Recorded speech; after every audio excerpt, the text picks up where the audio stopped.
ভালো খেতে গেলে আসতে হবে আপ্যায়ন hotel, solid.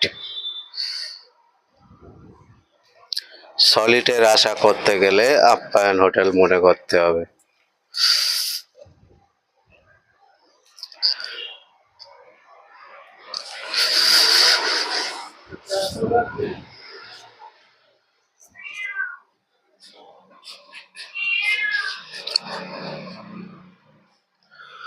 Bye bye. Like, share, subscribe, comment. Share বেশি করবেন। ও হ্যাঁ, চাঁদরাত্রি মহা বিরিয়ানি অফার আছে। বসে খেলি ফুল পেট, 4 পিস পার্সেল বিরিয়ানি নিলে একটা ফ্রি। 100% চাঁদরাত্রি ফুল পেট।